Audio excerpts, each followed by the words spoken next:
Really easy video. So now let's go.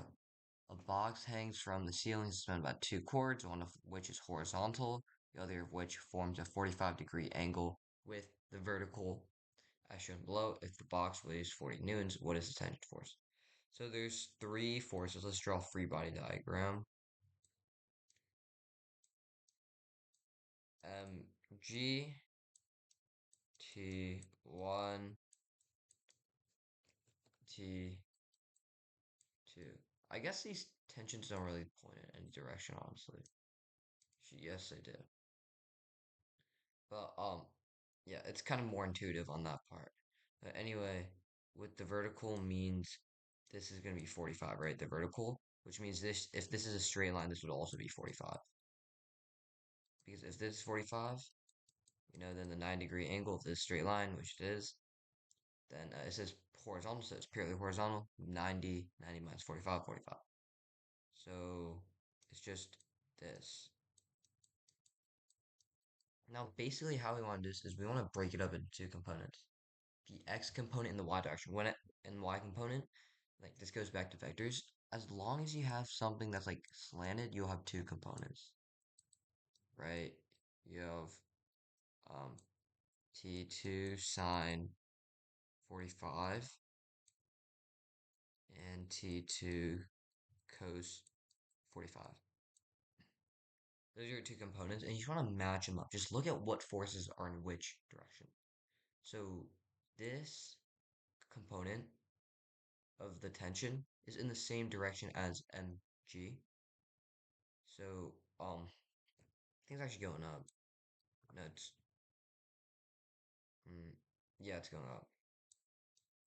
Yeah, so mg equals t2 sine 45. And basically how I got that it was going up was because like if mg is going down, right? That means there has to be a force that's holding it up. It can't be T1 because that's purely horizontal. Remember, horizontal and vertical, not the same thing. We learned that in kinematics as well. So it has to be going up to counteract it. That's how we get this equation. Um, said that the weight is 40. So sine 45 equals to T2. Okay, that's our first answer. And we want to find T1 as well. So T1 equals T2 cos 45, right? Because think about it. If there was only T1, let's say it was going this way, then the entire system wouldn't be moving that way. There's nothing else to support it. But if it was going this way, then same thing here. It would just, the entire system wouldn't be moving, which means that the x direction has to be balanced. There's no acceleration.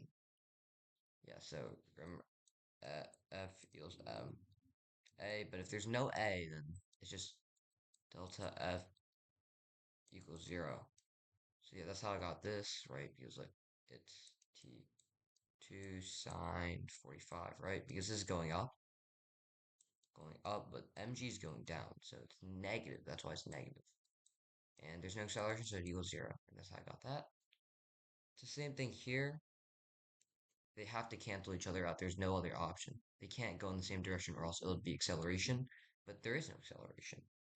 So yeah, T1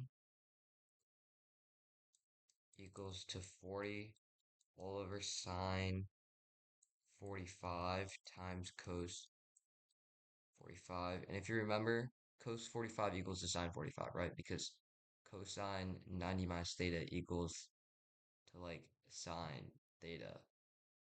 Yeah, so they cancel out and you just get T1 equals 40. Yeah, pretty easy.